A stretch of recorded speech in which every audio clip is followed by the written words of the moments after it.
हाँ जी बच्चों, अब हम स्टार्ट करने जा रहे हैं बेटा। जो कंसेप्ट है that is the concept of bills of exchange के अंदर अगला टॉपिक अकोमोडेशन बिल। आपके चैप्टर का नाम क्या है? Bills of exchange and accommodation bill. और बेटा अकोमोडेशन बिल समझाने के लिए मेरे दो साथी, बेटा आपको शक्लें दिख रही होंगी अब। अच्छा अभी नहीं दिख रही, अब दिख जाएंगी। ठीक है। अब बेटा मेरे दो साथी यानी हमारे स्टूडेंट्स, दो स्टूडेंट्स की आपको शक्ल दिख रही होगी, साथ एंड दिव्य। ठीक है बेटा, ये दोनों मेरी मदद करेंगे इस कंसेप्ट को समझाने के लिए। ठीक है, तो चलो एक काम करते हैं, मुझे चाहिए एक रफ पेज। किसी के पास कोई रफ पेज पड़ा? चलो जी,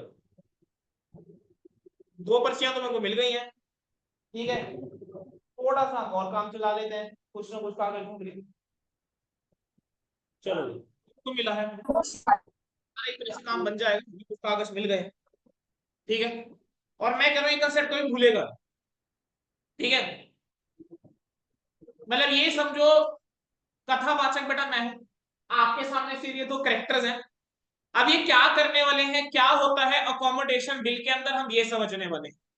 ठीक है, वीडियो सबको क्लियर है ना? ये बता दो एक बार, बस कंफर्म कर दो, वॉइस और यस सर। ऑडियो दोनों क्लियर, यस ऑडियो और सर। वीडियो दोनों क्लियर। ओके, क्लियर है सर। ऐसा है बेटा। अब तक जो हमने कंसेप्ट कवर करा वो हमने कंसेप्ट कवर करा बिल्स ऑफ एक्सचेंज का। अब तक जो हमने कंसेप्ट कवर करा वो हमने कंसेप्ट कवर करा बच्चों बिल्स ऑफ एक्सचेंज का। जो हमने कंसेप्ट कवर करा वो थे ट्रेड बिल्स। क्या थे? ट्रेड बिल्स, जहां पर दो लोगों के बीच में ट्रांजैक्शन हो रही थी। हमने अब तक ये पढ़ा कि साथ ने जो है गुड्स बेचे, किसको? दिव्यम को। साथ ने दिव्यम से पैसे लेने थे, तो साथ ने क्या करा? बिल बनाया, दिव्यम ने बिल एक्सेप्ट करा। यही हुआ था। यस अब तक सर। हमने, तो साथ यस के लिए क्या बना था? बीआर, दिव्यम के लिए बना था बीपी। तो ये तो ऐसे चल रहा था ट्रेड। लेकिन अब कहानी में ट्विस्ट, इनको इनके दिमाग से था उल्टा। ये कहते देख भाई, हम दोनों रहते हैं यहाँ पीजी, है ना? दोनों स्टूडेंट्स हैं, दोनों यहाँ पीजी रहते हैं, हम ट्रेड तो कोई कर नहीं रहे। साथ को भी पैसों की जरूरत है मान लेते हैं, और दिव्यम को भी पैसों की जरूरत है। ठीक है जी। अब साथ को भी पैसों की जरूरत है और दिव्यम को भी पैसों की जरूरत है। तो अब हुआ क्या? दोनों ने सोचा, कहते हमें ना साहिल सर ने एक कंसेप्ट सिखाया हुआ है बिल्स ऑफ एक्सचेंज का, एक काम करते हैं ना उसका फायदा उठाओ। इन दोनों के बीच कोई एक्चुअल सेल परचेज ट्रांजेक्शन नहीं होगी। ठीक है, मान लेते हैं 1 लाख रुपए की टोटल जरूरत, 50,000 रुपए साथ को, 50,000 रुपए दिव्यंग को। ठीक है जी। तो साथ में क्या था? साथ कहता चलो सर एक काम करते हैं दिव्यंग, मैं ना बिल बनाता हूं। तो बेटा साथ ने क्या करा? कुछ तो लिखा, साथ ने कुछ तो लिखा इसके ऊपर। ठीक है, ये बिल सा साथ ने बना दिया। साथ और इसने किसको हैंड ओवर कर दिया बिल? ये दिव्यम को हैंड ओवर कर दिया।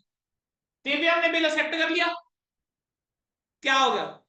साथ के लिए क्या बीआर बन गया? Yes sir. के लिए बीपी बन गया। Yes sir.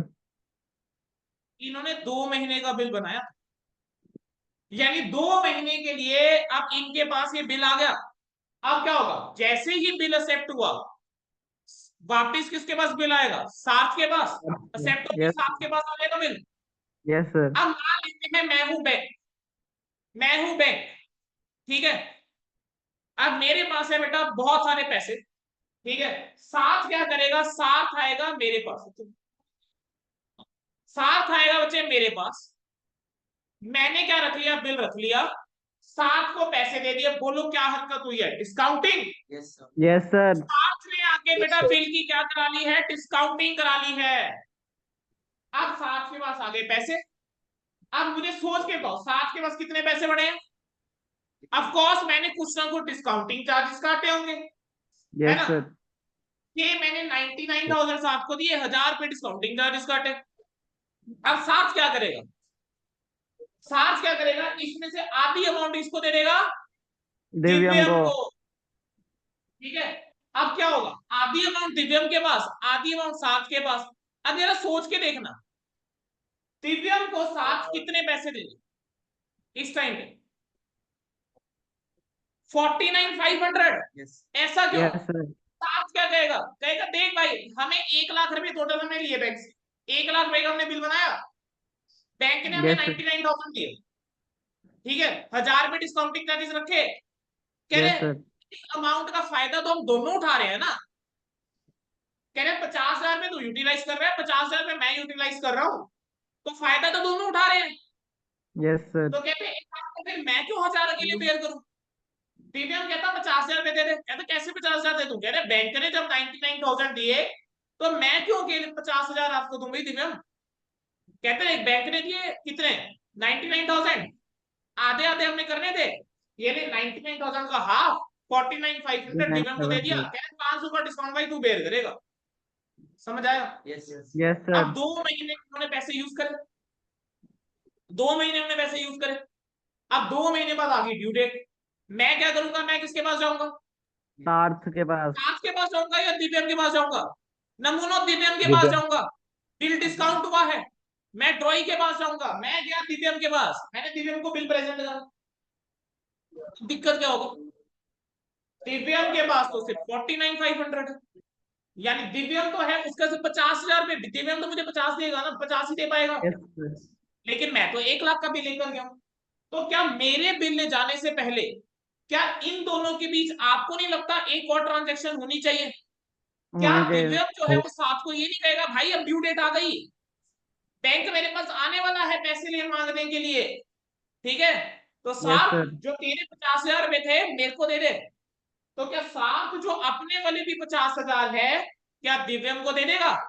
Yes, sir. समझ में आ रही क्या हो रहा है। Yes Yes, sir. अब मैं जाऊंगा किसके पास, दिव्यांग के पास, दिव्यांग कहूंगा देखो भाई दिव्यांग ये बिल मेरे पास आया है, ये डिस्काउंट कराया था साथ ने, ये बिल मेरे पास आया है, ये साथ ने डिस्काउंट कराया था, मैंने आपको प्रेजेंट कर दिया, मेरे को मेरे 1 लाख रुपए दे दो, तो दिव्यांग क्या करेगा मुझे 1 लाख रुपए दे देगा।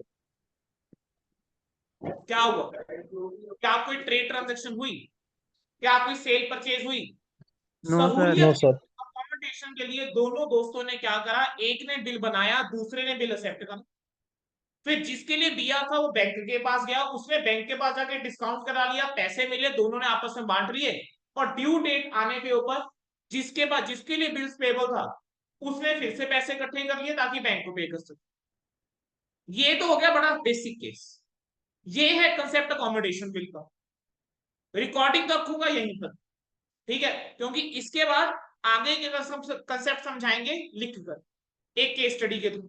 लेकिन अब यहां पर एडिशन क्या क्या है, क्या हुआ सर,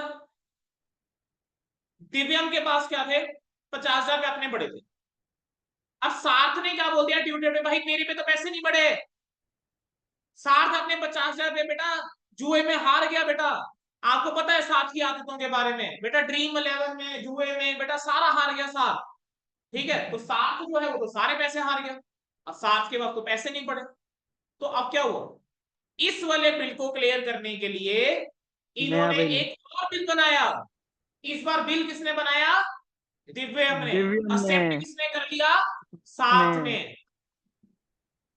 समझ आया कि Yes, अब sir. कैसे कैसे जाएंगे, वो कभी कह देगा कि भाई दिव्यांग के पास पैसे नहीं पड़े, कभी कह देगा साथ के पास पैसे नहीं पड़े, ठीक है, कभी दोबारा एक और बिल बना देंगे पिछले बिल को क्लियर करने के लिए, तो ट्विस्ट एंड टर्न्स आते रहेंगे, ठीक है, बस आपको क्वेश्चन की लैंग्वेज को पढ़ना है, समझना है, बस इतना अगर आपको समझ में आता है कि जितना पैसा बैंक से आया, मतलब to the extent of amount of bill, जो जितना यूटिलाइज कर रहा है उसके ऊपर जो भी डिस्काउंट होगा वो इंसान बेयर करेगा।